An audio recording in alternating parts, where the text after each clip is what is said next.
Hey guys, welcome to the Agency Side Podcast. I'm your host, Justin Levinson.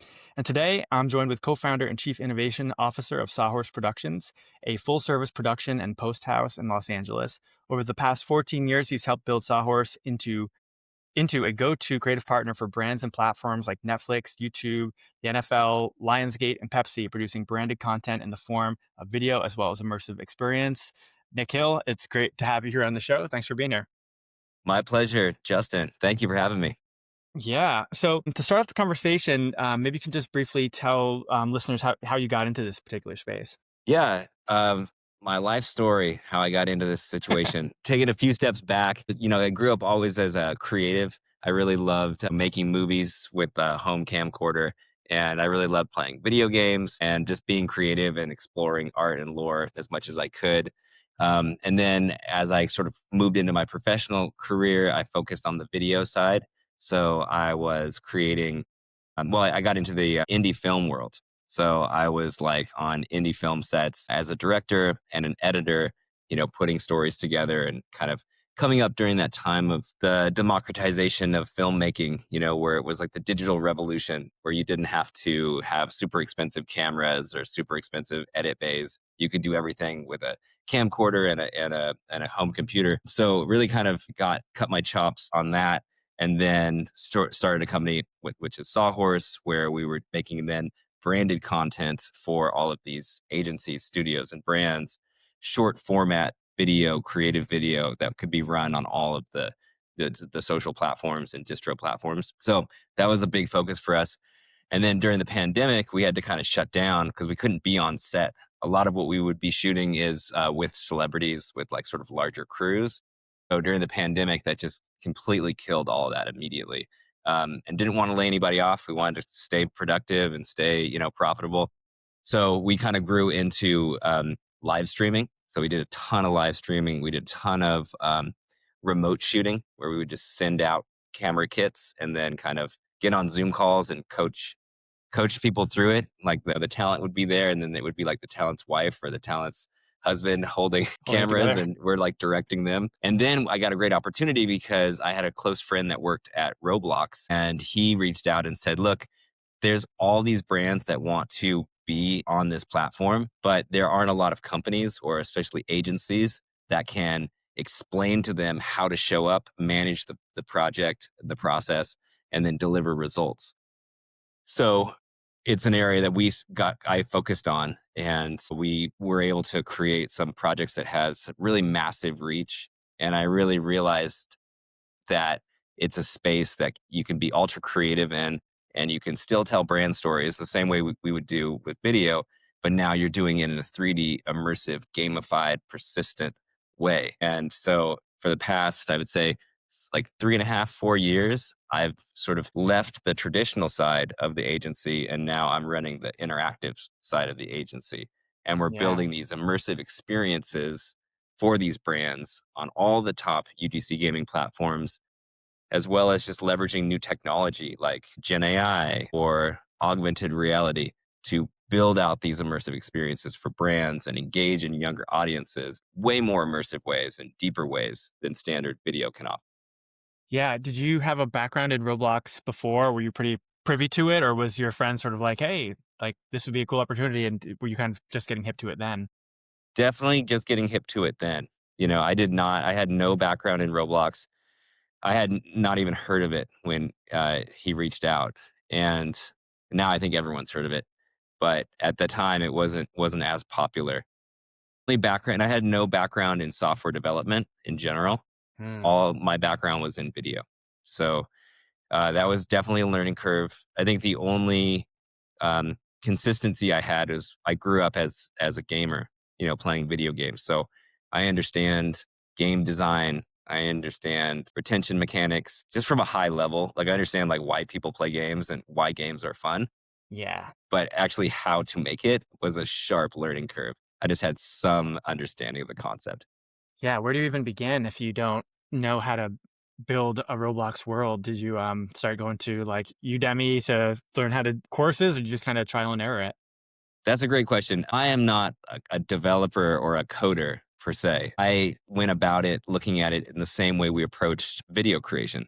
So it's a project or it's project based, right? So it's like, who's the client? What is their goal? What is the product or what is the video? What is the thing we're going to make? How many people do we need in order to do this? What disciplines do we need to cover? And it becomes just sort of strategic project management from there. So I applied the same concept that we do for all video creation and just applied it to gaming. Got it. It's just all different kinds of team members that I wasn't used to previously, you know? Yeah, that's pretty cool. Yeah, because I was looking on the page and I'm seeing a lot of the Roblox stuff. That was pretty. It was pretty awesome. I guess you said you got this opportunity from this friend. Um, I imagine like were the stakes like pretty high? Like if you hadn't really seemed like you had experience, like relevant experience, but maybe not direct experience. You know, that seems like a big undertaking. Yeah, I would say the stakes were extremely high, and it was probably the most uncomfortable I've ever been in my career because up until that point, I think Sawhorse had been around for about 10 years at that point, and we've built up a lot of confidence knowing that we can take these money from these clients and produce really valuable things for them. And I can stand behind that. And here I am, like on a call talking about how we're experts in the Roblox space and how we're building these amazing experiences. When I've never done it, I just felt like I was straight up lying to the client. Yeah, I mean, it was a calculated risk, but it yeah, was a risk. I knew that we could do it. I just didn't know how well it would turn out. yeah, But we kind of took that leap of faith. As an agency, I think you have a responsibility to your client and you have a responsibility to oversee a vision and then deliver on it. Whether you're doing it yourself or you're hiring the right people or you're managing, you're communicating, you're just running this and you're producing, you're making it happen. So I knew that we would make it happen one way or another, but it was very uncomfortable. Tons of learnings through the process, a lot of late nights, a lot of stressful you know, when your stomach drops and you're I remember like on the launch day of the first project we did for Aloe, the clothing company and mindfulness company. We made a Roblox experience for them. That was our very first interactive project. And I remember on the launch day, there was a bug. So as the players were mm, spawning in to play, they were spawning into the floor. So the game was just broken. And I yeah, literally, it was like late at night. The client wasn't going to see it until the morning, but like I just had a pit in my stomach. I was like, what is happening? We mm, just launched something that's broken. That's a huge problem. Like if this was the equivalent in video, it would be like the video that we just delivered, the master has all these black frames in it, or it's like just broken, right? yeah, Huge disaster. But what I learned in software was this like everything can be fixed. You just tweak the code and you push an update. And like this happens in professional software creation from the biggest companies in the world. And I remember talking to my devs that night and I was like, what is happening? I'm starting to freak out. You guys got to fix this. And they were so nonchalant about it. They're like, yeah, we're just trying to look for the bug right now. I was like, fix it. And they were just like, yeah, whatever. And then like an hour later, they're like, oh yeah, we found it. We just changed a couple lines of code and it's fine now. And I was yeah. just like, wow. So that's the difference in working in like linear versus, a living software product. Yeah. So you guys do you have a couple of developers on your team? Yeah. So the full size of the company is about 50 full time people, and then on the interactive side, we've got probably like 25 workers, and that's everything from creative directors to art directors to developers, scripters, 3D artists, and then marketing individuals as well. Great. So to finish your story, so the bug was solved before the client got it the next morning, and there was no issue. Thanks for tuning in, folks. This episode is brought to you by Coming Up Creative, a relationship first boutique creative recruitment agency. We disrupt the creative ecosystem by running sophisticated, multi channel campaigns with custom video and voice outreach that actually gets responses. We actively market the agencies and brands we represent to help them stand out to today's industry's top talent, all backed by real human connection and AI powered targeting. If you're ready for a modern recruitment approach, visit www.comingupllc.com and get started today. It was, and even if the client saw it and it was broken, they might like have a note and be like, this is, I don't like this. What is this? It still would have been fixed within a couple hours. And then we would have just said, yeah, we've done this. And that's the one thing I've learned, like going from traditional linear to interactive is I'm already anticipating things breaking or broken or not working, or sometimes the platform itself will do an update and that breaks your game. And it's nothing you did. And then everyone needs to have this flexibility to go, okay, well, now we have to fix it and we will fix it. People that are playing it right now are probably frustrated because it's not working, but that's just the way it is. So I've just sort of learned to like chill out when it comes Yeah, to software stuff. And I've seen yeah. this across all the platforms we developed on, and even in the, the third party and independent immersive experiences we built with AR and Gen AI, same thing. It's like, bugs happen and you figure them out and you get through it. I'm always interested in how, one job leads to the next, leads to the next. So it seems like you've done this a few times now. So how did that first? I imagine the first campaign there was a big success. The first. So how did the next opportunity come to you? Yeah, that's a great question. We were lucky in the fact that the first experience that we built was we did a really good job. Client loved it. The community on the platform loved it. Roblox, our partners that are the partnership managers, they loved it too. And so everyone was sort of had so much hype that, and got picked up in the media. So a lot of people were writing about this, and a lot of brands saw that and then they just thought, well, I want to get on Roblox too. Maybe I should talk to these guys. But I think that in general, as far as getting more work and growing your company, at least when it comes to the Sawhorse experience, it's all been about doing amazing work and making the client super happy. And that is the best form of advertising because you have a happy client that works at an agency or works at a brand. They have a call with their friends that work at other companies, and then they say, "Oh man, you gotta hire this company, Sawhorse. They were so easy to work with. The work was so awesome. Yeah, these should be on your radar, right?" And so we've done that sort of that telephone game or that word of mouth game for the entire 15 years the company's been around. We've never done like marketing. We've never like tried to go out and get work. We haven't even had any business development people on the company until just this year that we're starting to expand in that way. But that is really, I stand behind that. Do amazing work, make it the best it can be, make it as easy for the client to make the best client experience, and word travels and word and work more work comes back to you. Do you find that this space is getting more crowded now? That there's a lot more people trying to get in with this particular Yeah, sort of it immersive is it experience? is growing. There's more and more like dev studios and agencies coming in trying to figure it out. I think the tricky part is it's such a new space that like, marketing inside of gaming is not really that new, Yeah, especially when it comes to like licensing or just putting IP in games. It's been around for like ever. But, when it comes to building your own world in a three-dimensional space for a brand and then, engaging an audience, it's only been around for a few years. So I think that the majority, like so many companies, see the value in it. They know it's important because the audience is so big. To give you an example, like on Roblox, for instance, I think they're up to like 110 million daily active users. It's just mind blowing. So yeah, there's just so much demand to be here. The question that everyone is raising is like, well, how do you actually equate the value and how do you benchmark that to the way we market on traditional media? Because with traditional media there's been so many Nielsen studies and so much data that's been extracted and ways to prove attribution, and basically like they go, great, I can get 1 million views on YouTube, so that's kind of worth X to me. I think yeah, that we don't really necessarily have that same sort of equivalent in the UGC gaming space yet. So it's still very early days, and yeah. yeah, Do there's you plenty have of people coming in wanting to work here. yeah, do you have like when you're talking to a new client, are there some, when you're pitching that this is gonna be worth their while, are there some are there some things that you're telling them that they can expect or, sort of maybe your last, experience got X amount of eyeballs, X amount of sales. There's some data to follow. Is there something that you kind of can I know it's fairly new, but can pitch Yeah, them?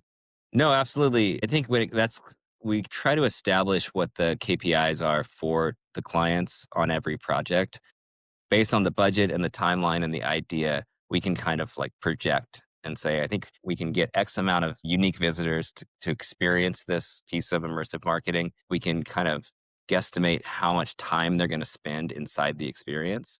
And then we try to put that together and pitch it back. And then you can try to benchmark it to other things like, okay, well, you guys are advertising on TV with 30-second spots. You're advertising with an influencer on TikTok.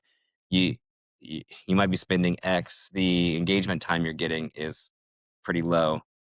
We're going to get much longer session time in the thing that we're going to build over here. And then we'll get higher numbers than you're going to get over here. So trying to explain and benchmark that to them so they understand the value a little bit is kind of our approach. Are you handling any of the influencer relationships and that side of things?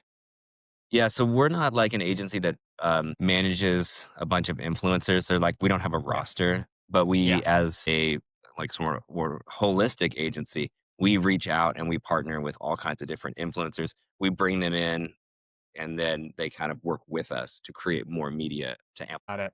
Yeah, that's interesting. I was interested to have a conversation too because we work with a lot of companies, but in the like in the experiential and immersive entertainment space, but it's a little bit different. Like we do work with like Cosm, and that sort of big experience. We also work with a lot of experiential marketing agencies, which you know do like events and pop ups and things. But a lot of them also during COVID have pivoted to trying to do things that are through the computer, which is kind of because obviously those events and everything kind of shut down. So we work with a lot of similar in a similar vertical to the stuff you guys are doing. So I was very interested in having this conversation. How is the technology changing? I mean, obviously, your story, it seems like you come from like an editorial background when you were first starting. I mean, I'm sure you've probably seen a lot of different changes. Are you seeing a lot of different? Is AI really affecting your business now, and what does that landscape look like? I would say in general, like the technology just keeps moving quickly. Everything keeps advancing. So, like on these platforms, there's more that you can build. There's more functions that you can do. The art fidelity is getting higher. Like the basically immersion itself, being able to like really captivate an audience, that's improving on a, every quarter. It's like, wow, we can do this now. It moves that fast, which is exciting. When it comes to I mean, our teams are using it for as much as we can. So anything, it just saves time and money. I really do not see it as a silver bullet or a magic bullet that comes in and just like, yeah, now I make the experiences with AI and then I make all the money because I don't have to do anything. Like I'm just not seeing that either on the video side or on the gaming side. I see it as like a support tool that can hypercharge employees to work faster and make better stuff and be more cost effective. But you still need humans behind the machine, steering it. Yeah, And then beyond that, what I'm seeing is Roblox, for instance, they just announced that inside of the games that you build, the players can use generative AI to create assets inside of the game in real time. So that's pretty cool. I think AI is really exciting for amateurs to yeah, be able to build. It's almost like how amateurs can use their cell phones to make little videos and then post that stuff on social. yeah, We're seeing we're on the early stages of that same quick ability to make a game or make a virtual environment in real time just by using generative AI and then publish that. So in the same way that we have the social media revolution where everyone is creating content and sharing it, we're going to start to see that on the interactive side because of Gen AI. yeah. Are there any specific tools that in your tech stack that you found have been really, a difference maker to your company? What I've found is that it's a combination of like everything.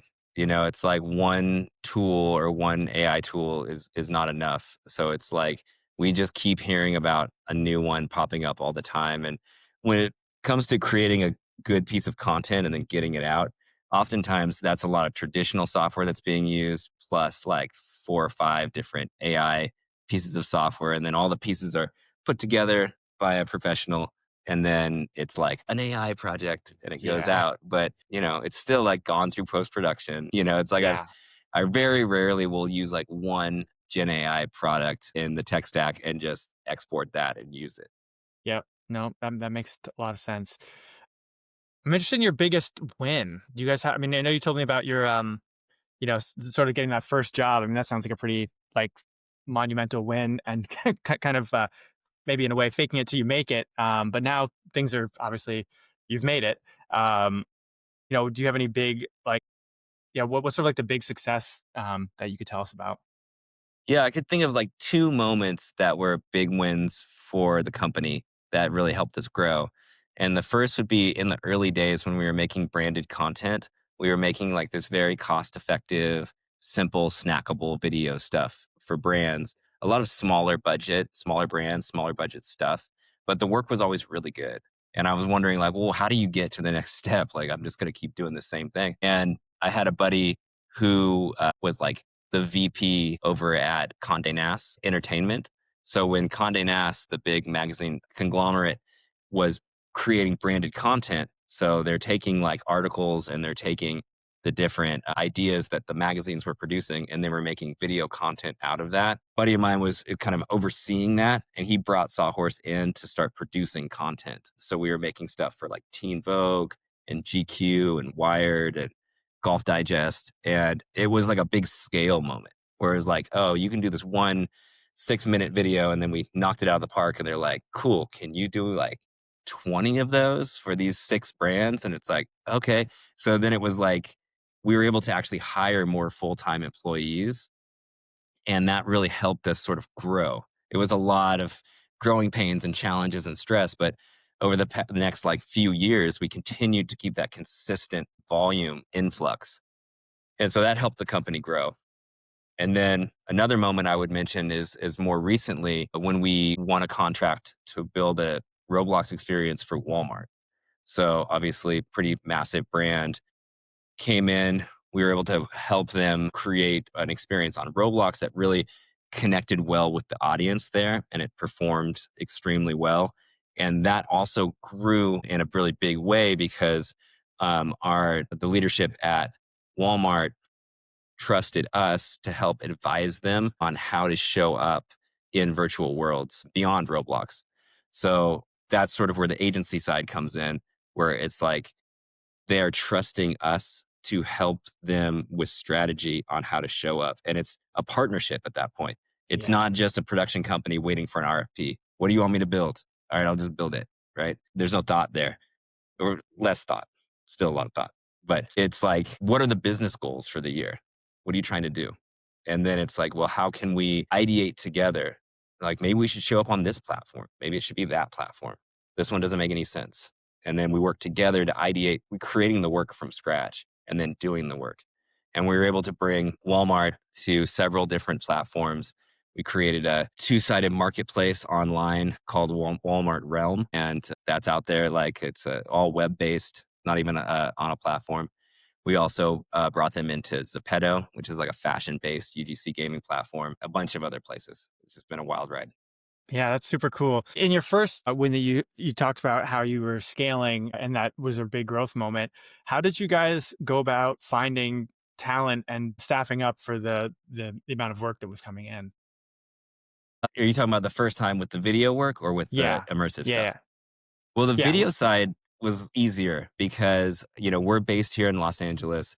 We're part of the film industry. There's so many amazing, talented people, and everyone's working in a freelance or permalance capacity where it's like you get, like, for post production, for instance, all the assistant editors, visual effects artists, motion graphics people, they're all sort of waiting for the next job. And then you can easily book them for like a month. I'm going to book you out for 4 weeks. Boom. You get an amazing motion graphics person as long as you've got, the budgets to support it and you don't have a toxic company culture, you can get any of these amazing people and then treat them well, manage the process, manage them. So it's been very easy from the video side and production side to scale up and scale down all year, you know? Yeah. So you're You working a know, lot with a primary like freelance sort of model with a lot of yeah. your I mean, we've that's got an smart. amazing team. Like I said, it's like we got 50 people at work here that are amazingly talented. I'm like always beyond impressed of what the team does. But Yeah. it's tough but then we'll get a job out of nowhere that's like, we need 15 people on this for 2 weeks. And that would just break my company if I couldn't scale. So, Yeah. in addition to the amazing team, I'm always tapping, freelance talent, bringing them in. And then as the company grows, those sort of turn into full time positions and some of those people stay. So we just need to kind of grow conservatively. I never want to be in that situation where we hire, an army of top talent that we can't afford. And then, 2 years later, you go out of business. So can't do Yeah. that. Yeah, because I've seen you guys have like a lot of niche positions, like game capture artists. I've seen that popped up, and those are some of those are actually trickier to find. There's it's sort of a niche. It's a niche Yeah. position. A lot of people come to us and they're like, "We need game capture directors, game capture artists," and yeah, that's always been a tricky role for companies. Have you found that tricky for you guys to find ever, or is that pretty? Yeah. No, totally. I think it's much harder on the interactive Yeah, side. It's like, there's the people are hard to find. A lot of them are younger and yeah, they're extremely talented, but they're like not on LinkedIn, and oftentimes they're not going to be looking for jobs in the traditional places. So we go after top talent always, the best people possible, the most exciting people that have made impact in the space. And oftentimes you need to find those people through word of mouth and like lurking in the discords. And, like that's how we find some of the best people. yeah, It's like, for instance, we just hired an amazing game designer on Roblox. And I would challenge anybody listening to this to post for that role and get, a rock star.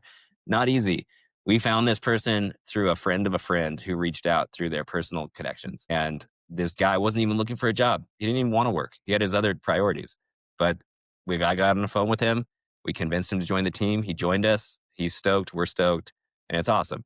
But like, we probably got 50 resumes yeah, for game designers that most of them didn't have any Roblox experience. yeah. So it was kind of like it's not about just working with one recruiter and seeing what comes in. It's about throwing a wide net and going down every alley and asking all the right people. That's how you find the amazing top talent. Definitely. Yeah. I mean, stuff like game capture artists, like, some people don't even know that's a career, It is it's Yeah. a very niche one. Do you ever look on outside of LinkedIn? Are you ever looking on, any portfolio websites or any other places where you have found talent? Yeah, we use everything possible. So we've got a pretty fantastic recruiter that helps manage the process. He's looking at all these places. I think, yeah, we use everything. We're not lazy. Yeah. And I think the bar is high so that like when the applicants come in, I basically turn it over to my top talent and they're looking at that talent. And if they're not excited, then it's not good enough and we have to keep looking. Yeah. We're fortunate enough to have a bit of a reputation right now. Some people know who we are. A lot of thanks to like our LinkedIn presence and the amount of like work that we're showing. So we're fortunate because we get a lot of inbound. So a lot of people will hit us up and just say, "Hey, I want to work with you guys. Check out my resume. Check out my portfolio." And sometimes it'll be good timing, and we can just scoop them up to as a freelancer to join a project, or we'll put them on the radar. And then when we have an opportunity, we'll come back to those amazing people. Yeah, I love that. I'd be curious to learn a little bit more about your podcast as well, because I know that's something that I've seen on LinkedIn. What's Brands in Play? Maybe you could tell us a little bit about that. Yeah. So the podcast that we started about 6 months ago, Brands in Play, is all about immersive marketing. And the target audience is marketing people that are on marketing teams and people that are curious about taking marketing to the next level, like the future of marketing, getting away from linear and getting into what is an immersive ad. Like, what is the future? How are brands going to be showing up in the future on these new platforms and these new technologies? To give you an example, like, with Meta Ray-Ban, I was just at I was just thinking about Connect. that. It's weird. Sorry, go Yeah. ahead. Dude, it was so awesome. I was up there at Meta Connect for the first time, which is great. I was sitting 4 rows back from the keynote speech with Zuckerberg, and I got to actually test the new display glasses. Wow. And, we're kind of moving into a world where a lot of people will have wearables. There'll be this invisible layer of augmented reality in Are our you wearing daily wearables right lives. now, Nick? Are Yes, those I wearables? have these, but these are the old ones. These are So, the old and I'm ones. not Okay. recording, Okay. but yes, these are the old ones. There is no display here. But Got it. the new ones coming out at the end of the month will have a display and you'll be able to see and interact with the functionality visually. Yeah. And it's just we're just not that far off from having augmented reality roll out across, the globe. And then the question is like, well, how are brands going to show up there? How should marketers be thinking about, leveraging these new spaces to get their messages out? And so my podcast, Brands in Play, is exploring that. And every week we interview different thought leaders that are making these forms of immersive marketing, sharing their best practices, their challenges. And we also cover a lot of the news that's happening in this immersive ad space. And yes, it's been a wild ride. So basically, you're thinking about how you're going to market to me through my new Meta Ray-Ban glasses. Yes, 1,000%. Yeah. What am I going to see? What is that? What do you think that's going to look like? I've been Well, thinking about I don't buying know those. because I was excited that during the keynote they mentioned that they're going to be opening up the SDK for the glasses. So they're going to allow developers to actually make software that you can be downloaded and then ran on the glasses. They didn't explain what that was. This is very vague, but that opens up a ton of possibilities for brands, like that are leveraging spatial computing. And we're not quite at augmented reality yet, but like probably in the next 6 months or a year, there's going to be those layers that roll out. Crazy.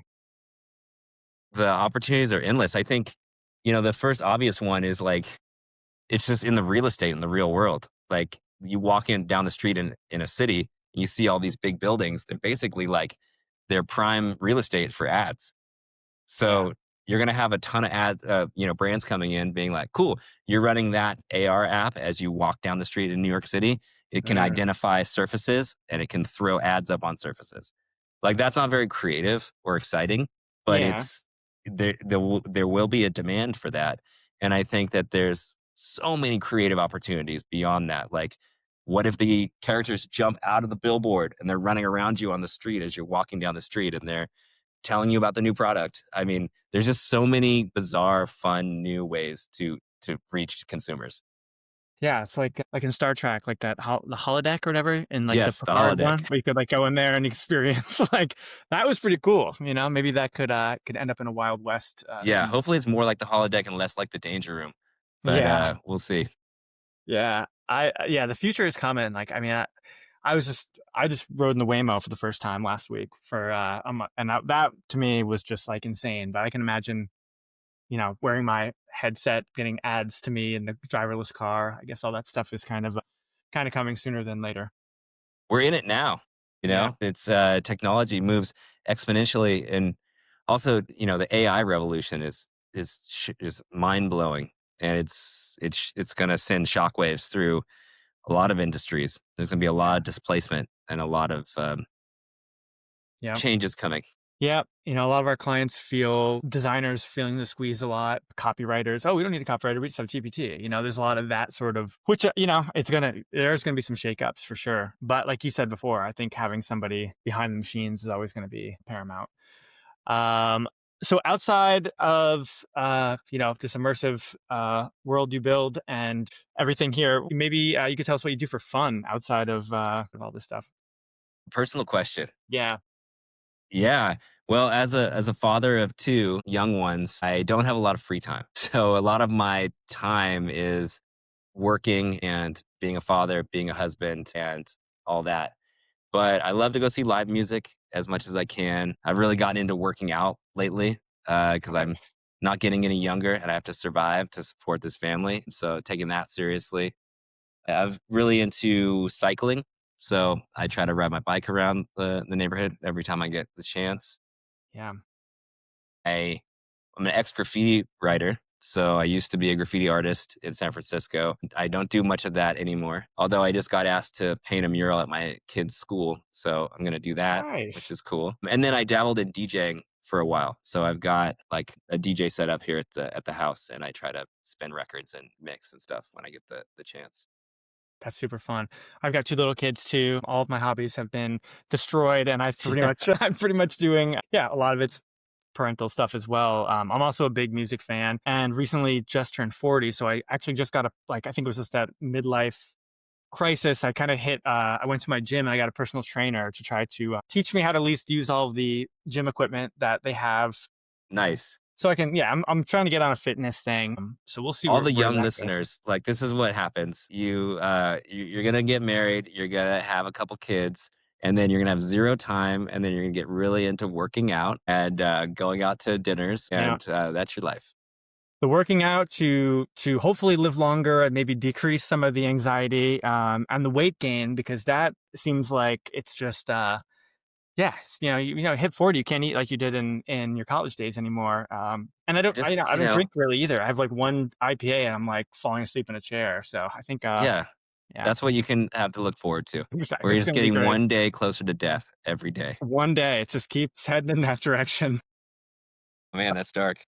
Yes, yeah, it is dark, but, being a parent, I feel like, maybe you feel it too, but I feel like, if I'm able to, like, re-experience childhood through their eyes, sometimes that really energizes me, and, I'm finding, like, trying to find things that, we're bonding on. With gaming, for example, I play video games with my oldest daughter, which is pretty fun, Nice. and I bought one of those older, like, it's like the all-in-one, like every game from your childhood, like in a box you can like plug in and start Yeah. playing. So playing like Battletoads and old Mario Brothers games and Metal Gear, I don't know, all these Zelda things, and like getting them into them, and they dig those games too. So Dude, I I'm did the enjoying that. same thing. I got like a NES mod, that has like all the old OG NES games that I grew Yep, up on. And yep, I was playing with my kids. And man, those games are so hard compared yeah, to games today. Like the learning curve is steep. My it is. son was like way into Excite Bike and Ninja Gaiden is what he gravitated toward, if you remember those jams. Don't actually remember those for NES games too. Those were NES. Damn, Excite Bike was the side scroller motorcycle game that you go over the little jumps. Um, and Ninja Gaiden was like this one where a ninja runs around side scroller that you throw ninja blades and kill dudes. Yeah. nice. That's awesome. I Some of those things I like because they get a lot of those games were straight to the point too. Like, and you also play like I enjoyed playing video games with another person when I was a kid, opposed to like I know a lot of people now will just put on their headsets and they're playing in their like in the world around them. But I always like the bonding of like playing with a friend. I remember like caveman games was one of my favorite because the whole idea was you would like on one of the levels is you would rub your sticks together and then you would like blow on your fire, and if the first caveman to make the fire would win. And so to win, you basically have to push like the button as fast as you can, and then you push the down button for your head to blow on the fire. Yeah. And my hands were like destroyed because I was just like sitting there kind of Calluses. Yeah. I pushing that remember. so fast. Yeah. It's different. It's like the games are less social, but they're more social. Because back Yeah, in the day, like you said, you would have friends come over to play video games, and then you'd have yeah, the two controllers, and you'd sit down and you would like talk and you would play. yeah, And that's all done now. Now everything is like online and it's networked. But at the same time, you're basically talking to bigger friend groups, and you guys are all sort of connecting. true. That's one thing a lot of people don't realize in gaming. Gaming is still very social. It's not like a introverted activity at all. It's a very social activity. Yeah, that's only growing. Like the younger generations expect that because they've Yeah, grown up on platforms like Roblox that are, it's social gaming. A lot of times they'll just play that game to get in an experience with their friends, and they're not really playing competitively. They're just joking around and like yeah. trying on clothes and telling jokes and stuff. Yeah, that's cool. That's a whole different way of seeing it. And I think in a way the storytelling has improved in video games too. Like, half the games before you can even get to play them, there's like this whole like theatrical experience. Then they drop you into the world and then you're really like part of the situation. And I think that's interesting too, because back in the day it was just like press start and then you picked your world and you just Yeah. there you are. Well, I think So like the future of entertainment is just becoming more immersive. I think and the lines between video games and film is starting to also blur. I think we're yeah, getting into a point where these entertainment experiences are going to be so just they're just going to take over. You're going to as technology continues to get better and better. They're just the level of immersion is going to be insane, and we'll be able to see that in our lifetimes, which is I think really exciting. yeah. Well, Nick, I think you are on the forefront of it, and I appreciate all of your insights here today and talking to us about your journey. And yeah, really loved having you here today, and hopefully we can continue the conversation on a future episode. Yeah, that sounds great, Justin. I appreciate you having me on, and this has been an awesome talk. And yeah, I would love to come back anytime. Awesome, Nick. Well, have a great rest of your day. Appreciate the time. You too. All right, Thanks. man. Peace. Bye.